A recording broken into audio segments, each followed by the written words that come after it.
এখনো পর্যন্ত তোমরা তোমাদের চ্যানেলে 4000 ঘন্টা ওয়াচ টাইম পূরণ করতে পারোনি, খুব সহজেই পূরণ করতে পারবে। ভিডিওটা কন্টিনিউ দেখো। তোমাদেরকে যদি আমি দেখাই এখানটাতে, এই যে দেখো 4000 ঘন্টা ওয়াচ টাইম কি সহজে পূরণ করে ফেলছে। দেখতে পাচ্ছ ওয়াচ টাইমটা কিভাবে আসছে, ভিউজ কিভাবে এলো, আর ওয়াচ টাইমটা কিভাবে পূরণ হয়ে গেল। দেখো ভিউজ কিন্তু হচ্ছিল না একদম, তা হঠাৎ করে কিন্তু ভিউজটা বেড়ে গেল। ভিউজ বেড়ে গেল মানে ওয়াচ টাইমটাও কিন্তু পূরণ হয়ে গেল চ্যানেলের মধ্যে। বুঝতে পেরেছো? তো সেটা কিভাবে সম্ভব? খুব ইজিলি তোমরা কিন্তু পারবে তোমাদের চ্যানেলে ওয়াচ টাইম আনতে, তাও অর্গ্যানিকভাবে। ঠিক আছে, তো আজকের ভিডিওতে সেটাই তোমাদেরকে আমি বলবো। দেখো ওয়াচ টাইম পূরণ করা কিন্তু বড় ব্যাপার নয়, তোমরা বড় করে ভাবো বলেই কিন্তু খুব বড় ব্যাপার।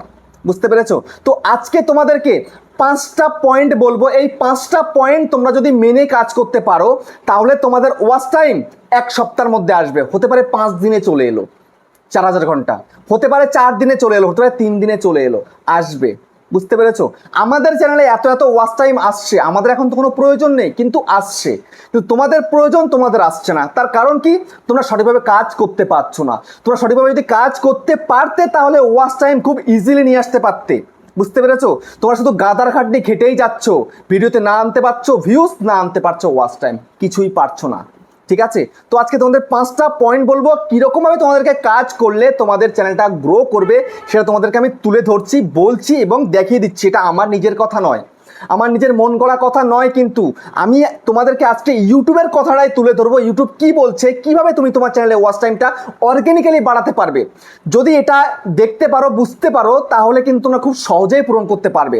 তো চলো তোমাদেরকে দেখিয়ে দিই। তো তার আগে বন্ধুরা, যদি চ্যানেলে নতুন হয়ে থাকো চ্যানেলটাকে সাবস্ক্রাইব করে দাও, বেল আইকনকে প্রেস করে দাও, আর বন্ধুরা ভিডিওকে লাইক করতে কিন্তু ভুলবে না। লাইক করলে মোটিভেট হই, ভিডিও বানানোর কিন্তু আগ্রহ বাড়ে।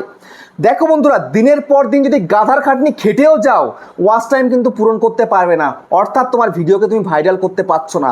হতে পারে তোমার চ্যানেলে 200+ ভিডিও তুমি দিয়ে ফেলেছো, 300+ ভিডিও দিয়ে ফেলেছো, কিন্তু ওয়াচ টাইম আর পূরণ হচ্ছে না, আর পূরণ হবেও না। 2022-এ হয়নি, 2023-এ হয়নি, 2024-এও হবে না এরকমভাবে কাজ করলে। ঠিক আছে, আমি যে মেথডটা এখন তোমাদেরকে দেখিয়ে দেবো, ইউটিউবের কথা মেনে চলো, তোমাদেরকে আমি দেখাচ্ছি। দেখো, ঠিক আছে, তোমাদেরকে দেখিয়ে দিই, তাহলে তোমরা খুব সুন্দরভাবে বুঝতে পারবে। ঠিক আছে, তো আমি তোমাদেরকে একটা জিনিস দেখাই এখানটাতে কি বলছে। ঠিক আছে, তোমাদেরকে একটু দেখিয়ে দিই, তাহলেই তোমরা বুঝতে পারবে এখানটায় ভিউজ আসবে কিভাবে। দেখো, তোমার ভিডিওর কেমন হওয়া উচিত সর্বপ্রথম সেটা দেখো। এই যে এখানে কি বলছে, দি টাইটেল অ্যান্ড থাম্বনেল। দেখো, এই জিনিসটা তোমাকে সঠিক রাখতে হবে সবার প্রথম। তোমার ভিডিওর টাইটেল এবং থাম্বনেলটাকে কিন্তু সঠিক দিতে হবে। বুঝতে পেরেছো? থাম্বনেলটা এমন অ্যাট্রাক্টিভ দিতে হবে, এমন একটা টাইটেল লিখতে হবে যেন কিউরিয়াসিটি জাগে মানুষের মনে, যেন জবরদস্তি সে ক্লিক করে তোমার ভিডিওতে যাই থাকুক না কেন। এটা তুমি কিন্তু করতে পারো না, তাই তুমি তোমার ভিডিওতে ভিউজ আনতে পারছো না। এটা তোমায় কিন্তু করতে হবে। তারপর নেক্সট হচ্ছে দ্য ভিডিও ইন্ট্রোডাকশান। তোমার ভিডিওর ইন্ট্রোডাকশানটা সঠিক হওয়া চাই শুরুতে। ঠিক আছে, যেন শুরুতে গ্যাংড়িয়ে ফেলো না, একদম পুরো এই এই এই দেখবো এরকম করে ফেলো না। ঠিক আছে, ইন্ট্রোডাকশনটা প্রপার হওয়া চাই শুরুতে। তারপরে হচ্ছে দেখো ইমোশনাল কানেক্টিভিটি, এটাও তোমাদেরকে কিন্তু রাখতে হবে তোমাদের চ্যানেলের মধ্যে, তোমাদের ভিডিওর মধ্যে। বুঝতে পেরেছো? তবে তোমাদের চ্যানেলটা কিন্তু এগোবে, তোমাদের ভিডিও কিন্তু অডিয়েন্স দেখতে ভালোবাসবে। তো এবার যে 5টা পয়েন্ট বলেছি না, সেই 5টা পয়েন্ট তোমাকে ফলো রাখতে হবে। সেই 5টা পয়েন্ট অনুযায়ী তুমি যদি কাজ করতে পারো, তোমাদের চ্যানেলে হামেশাই কিন্তু ওয়াচ টাইম পূরণ হয়ে যাবে। তো সেটা কিভাবে সম্ভব তোমাদেরকে আমি এক এক করে এবার দেখাচ্ছি, তোমরা এবার দেখবে। ঠিক আছে, সবার প্রথম কাজ কি? প্রথম কাজ হচ্ছে এই যে মেক এভারগ্রিন ইউটিউব ভিডিওস। তোমার চ্যানেলে তোমায় কিন্তু এভারগ্রিন ভিডিও আপলোড করতে হবে। এভারগ্রিন ভিডিও মানে সেই ভিডিও সারা জীবন চলে এমন ভিডিও তোমাকে আপলোড করতে হবে। ঠিক আছে, যেমন আমাদের চ্যানেলগুলোর মধ্যে কি রয়েছে, যে how to create YouTube channel আমাদের ক্যাটাগরিতে রয়েছে, মানে ইউটিউব চ্যানেল কী করে বানাবো, ভিডিও কীভাবে আপলোড করব, এগুলো হচ্ছে এভারগ্রিন কন্টেন্ট, সারাটা জীবন চলবে। এখন চ্যানেল মনিটাইজ হয়নি, ভিডিও দিয়েছো, মনিটাইজ হয়ে গেছে, ভিডিও চলছে, ভিডিওতে বেশি ভিউজ আসছে, আর্নিংও কিন্তু পাবে। এগুলোকে বলে এভারগ্রিন কন্টেন্ট। যেমন তুমি ব্লগ চ্যানেল করেছো, মাই ফার্স্ট ব্লগ, ঠিক আছে, এটা কিন্তু এভারগ্রিন কন্টেন্ট, এটা চলবে সারা জীবন। My first blog, my last blog, এরকম করতে থাকবে মানুষ। তারপর তুমি কুকিং ভিডিও করছো, ঠিক আছে, যে মটর পনির রেসিপি, চিকেন রান্না, মটন রান্না, ঠিক আছে, এই রকম কিন্তু তোমাকে ভিডিও তৈরি করতে হবে। এগুলোকে বলে এভারগ্রিন কন্টেন্ট। এভারগ্রিন কন্টেন্ট কিন্তু হামেশাই তোমাকে তৈরি করতে হবে। বুঝতে পেরেছো? অনেকে আবার বলবে যে ট্রেন্ডিং কন্টেন্ট না করলে তো ভিডিওতে ভিউজ আসবে না। হ্যাঁ, ট্রেন্ডিং কন্টেন্টও এর মাঝে মাঝে তোমাকে তৈরি করতে হবে। ধরো তুমি এক মাসে 30টা ভিডিও আপলোড করছো, তোমাকে 10খানা কিন্তু কমসে কম এভারগ্রিন কন্টেন্ট তোমাকে বানাতে হবে। আমি শুরুর দিকে কিন্তু এটাই করতাম, বুঝতে পেরেছো? যেমন আমাদের ক্যাটাগরিতে যা পড়ছে সেই রকমই আমি করতাম, আর তোমাদের ক্যাটাগরিতে যেরকম পড়বে তোমাদেরকে সেরকম করতে হবে, বুঝতে পেরেছো? তোমাদের কিন্তু এভারগ্রিন কন্টেন্টের মধ্যে কিন্তু ফোকাস রাখতে হবে, তবে কিন্তু তুমি তোমার চ্যানেলটাকে গ্রো করাতে পারবে। আমি গ্যারান্টি দিচ্ছি তোমরা পারবেই চ্যানেলটাকে গ্রো করাতে, কোনো সমস্যা নেই, বুঝতে পেরেছো? তারপরে নেক্সট কি বলছে? নেক্সট বলছে এই যে হোস্ট ইউটিউব লাইভ স্ট্রিম। দেখো তুমি যদি ইউটিউবে লাইভ স্ট্রিম করো, তোমার চ্যানেলে 50 সাবস্ক্রাইবার কমপ্লিট হয়ে গেছে, এখন তুমি যদি লাইভ স্ট্রিম করো তোমার চ্যানেলে, তবে কিন্তু একটা অডিয়েন্সের সঙ্গে কানেকশান তৈরি হবে, অডিয়েন্সের সঙ্গে একটা ভালোবাসা বন্ধুত্বপূর্ণ সম্পর্ক তৈরি হবে, ঠিক আছে? তবে কিন্তু তোমার ভিডিও আস্তে আস্তে কিন্তু বুস্ট হবে। তো তোমাকে সেই জন্য কিন্তু কন্টিনিউ লাইভে আসতে হবে। দেখো আমি এখন লাইভে আসি কেন? আমার অডিয়েন্সের সঙ্গে যেন একটা ভালোবাসা তৈরি হয়, সেই কারণে কিন্তু আমি লাইভে আসি, চ্যানেল চেক করি, ঠিক আছে? আমাদের দুটো চ্যানেলে আমি চ্যানেল চেক করি, একসঙ্গে আমি চলে আসি, বুঝতে পেরেছো? আসি এই কারণেই, অডিয়েন্স চায় চ্যানেল চেক করতে, আমাকে মেসেজ করছে, আমি সবার রিপ্লাই দিতে পারছি না, আমাকে মেল করছে, রিপ্লাই দিতে পারছি না, আমার সময় নেই এতটা। তো সেই জন্য চাই যতজনকে মানে একটু দেখে দেওয়া যায় চ্যানেলটা, যে তারা সঠিক কাজ করছে কিনা, ভুল করছে, সেই জন্য আমি লাইভে আসছি। তো তোমাকেও লাইভে আসতে হবে, তুমি যেই ক্যাটাগরির চ্যানেল করো না কেন, তোমাকে লাইভে এসে বসতে হবে, অডিয়েন্সের সঙ্গে একটা কথা বলতে হবে। অনেকে আবার দেখছি লাইভ করছো, যে কেমন লাইভ করছো, লাইভ তো চালু করে দিচ্ছ, অথচ ব্যাকগ্রাউন্ডে জাস্ট তোমার ঘর বাড়ি দেখা যাচ্ছে, তুমি নেই। এটা করলে হবে না, এটা করলে অডিয়েন্স আসবে চলে যাবে, আসবে চলে যাবে, ডিসলাইক করে দিয়ে চলে যাবে। এই যে তোমার কিন্তু ব্যাড এফেক্ট পড়বে তোমার চ্যানেলের উপরে, তখন কিন্তু আর তোমার চ্যানেলটা গ্রো করবে না, বুঝতে পেরেছো? তো সেই জন্য অডিয়েন্সের সঙ্গে একটা কানেকশন তৈরি করার জন্য তোমায় কিন্তু লাইভে আসতে হবে রেগুলার, তবে কিন্তু চ্যানেলটা দ্রুত গ্রো করবে, দ্রুত কিন্তু ওয়াচ টাইম বাড়বে তোমার ভিডিওতে, বুঝতে পারলে?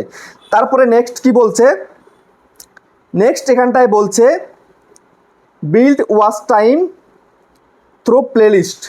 দেখো তোমাকে তোমার চ্যানেলের মধ্যে একটা প্লেলিস্ট তৈরি করতে হবে, এবং সেই প্লেলিস্টের মধ্যে তোমার বেটার পারফরমেন্স করা ভিডিওগুলোকে ওখানে সেট করতে হবে। দেখো আমার কিন্তু প্লেলিস্ট কী করে বানাবে সেই বিষয় নিয়েও কিন্তু ভিডিও রয়েছে আমার চ্যানেলে, ঠিক আছে? তো আমারও কিন্তু প্লেলিস্ট রয়েছে, আমি প্লেলিস্ট তৈরি করে রেখেছি, সেখানে কিন্তু অনেক ভিডিও কিন্তু আলাদা আলাদা করে সেট করে রেখেছি। তোমরাও সেটা সেট করবে, সেটা করলে কি হবে?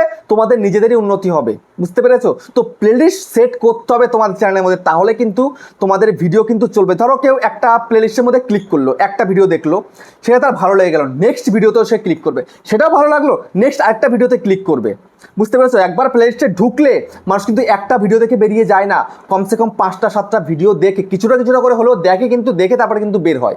তো প্লেলিস্ট তোমায় কিন্তু ক্রিয়েট করতে হবে। এগুলো কিন্তু আমার নিজের মন গড়া কথা নয়, এগুলো ইউটিউব বলছে, ঠিক আছে? ইউটিউব ভিডিআইকিউকে বলেছে, ভিডিআইকিউ আমাদেরকে বলছে এই কাজ করলে তবে কিন্তু চ্যানেলে ওয়াচ টাইম কিন্তু আসে। ভিউজ যদি না হয় ভিডিওতে, ওয়াচ টাইম কোথা থেকে আসবে?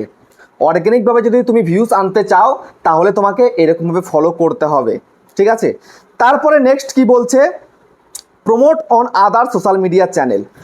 দেখো তোমাকে তোমার ইউটিউব চ্যানেলটাকে আদার সোশ্যাল মিডিয়া চ্যানেল, যেমন ফেসবুক, ইনস্টাগ্রাম, টেলিগ্রাম, টুইটার, আরও যে সমস্ত চ্যানেল রয়েছে সোশ্যাল মিডিয়া চ্যানেল, সেখানে তোমার চ্যানেলটাকে মানে তুলে ধরতে হবে, প্রমোট করতে হবে সেখানে, যে আমি চ্যানেল তৈরি করেছি, আমি ভিডিও তৈরি করি, এরকম তোমায় কিন্তু মানে প্রমোট করতে হবে তোমার চ্যানেলটাকে, মানে জানাতে হবে অডিয়েন্সের কাছে যে তুমি একজন ইউটিউবার, ঠিক আছে? এটা যদি তুমি করতে পারো, ধরো তোমার ইনস্টাগ্রামে ভালো একটা ফলোয়ার রয়েছে, বুঝতে পারলে? তুমি এখন একটা ইউটিউব চ্যানেল তৈরি করেছো, এবার তুমি সেখানে গিয়ে যদি একটা শর্ট বানিয়ে, একটা রিলস বানিয়ে দিয়ে দাও, সেখান থেকেও তোমার চ্যানেলে কিন্তু অডিয়েন্স আসবে, তোমার কিন্তু ভিডিও দেখবে, কারণ তোমার ফ্যান বেস সেখানে আছে। তুমি আদার সোশ্যাল মিডিয়াতে তোমার ভালো ফ্যান বেস রয়েছে, মিলিয়ন অফ ফ্যান বেস রয়েছে, তুমি একদিনে পূরণ করে ফেলবে 4000 ঘন্টা ওয়াচ টাইম, কোনো ব্যাপারই নয়, মামুলি ব্যাপার একটা ওয়াচ টাইম পূরণ করা, খুব ইজি কিন্তু, ঠিক আছে? তো সেই জন্য আদার সোশ্যাল মিডিয়ার সঙ্গে তোমায় কিন্তু কানেক্ট থাকতে হবে, তাহলে সেখান থেকে তোমার চ্যানেলে কিন্তু অডিয়েন্স আসবে, এবং সেখান থেকে কিন্তু একটা বন্ধুত্বপূর্ণ সম্পর্ক তুমি কিন্তু তৈরি করতে পারবে তোমার অডিয়েন্সের সঙ্গে, বুঝতে পারলে? তারপরে নেক্সট কি বলছে? তারপরে বলছে use end screen to build watch time. দেখো আমার চ্যানেলের মধ্যে আমি যখন ভিডিও শেষ করি, তারপরেই কিন্তু 4-4টে ভিডিও ভেসে ওঠে, ওটা হচ্ছে ইন্ডি স্ক্রিন। তো তোমাদেরকেও কিন্তু তোমাদের ভিডিওর মধ্যে ইন্ডি স্ক্রিন সেট করতে হবে। তো এই ইন্ডি স্ক্রিন সেট করতে গেলে তোমায় কিন্তু ক্রম ব্রাউজারে যেতে হবে, তারপরে তুমি কিন্তু সেট করতে পারবে, বুঝতে পারলে? তো তোমার চ্যানেলে ইন্ড স্ক্রিন সেট করা কিন্তু অতি অবশ্যই দরকার। তোমার প্রত্যেকটা ভিডিওর মধ্যে কিন্তু ইন্ড স্ক্রিন দিতে হবে। যেমন আমি আমার প্রায় ভিডিওতে কিন্তু আমি ইন্ড স্ক্রিন সেট করে থাকি, 4টে করে ভিডিওকে প্রমোট করি। দেখো, যে আমার ভিডিওটা শেষ পর্যন্ত দেখবে সে কিন্তু কোনো না কোনো ভিডিওতে ক্লিক করবেই। আমি দেখতে পাচ্ছি আমার চ্যানেলের মধ্যে কিন্তু ইন্ড স্ক্রিন থেকে প্রচুর ভিউজ আসে। বুঝতে পেরেছো? তোমাদেরকে এইটা কিন্তু করতে হবে। তুমি 4টে না দিতে পারো, 2টো দিতে পারবে তো? দেখো, তুমি ভিডিও শেষ করছো, তোমরা যদি চাও আমার এই ফার্স্ট ব্লগটা দেখতে পারো, তোমরা যদি চাও আমার এই রেসিপিটা তোমরা দেখতে পারো, ঠিক আছে? যেমন তোমার যে রেসিপি তুমি করেছো, রিসেন্টলি করেছো, সেটাতে ভিউজ আনতে চাও, সেটা তুমি করতে পারো, মানে এটা বলবে তোমরা। তো আমি কিন্তু 4টে ভিডিওকে প্রমোট করতে চাই, আমি সেজন্য 4টে দিয়ে দিই, আমি কিছু বলিও না। আমি জানি না নিজেও যে আমি কোন ভিডিওটাকে এখন রাখবো এখানটা ইন্ড স্ক্রিনে, ঠিক আছে? আমি যদি পার্টিকুলারলি আগে থেকে ভেবে চিন্তে রাখি তখন আমি কিন্তু বলে দিই।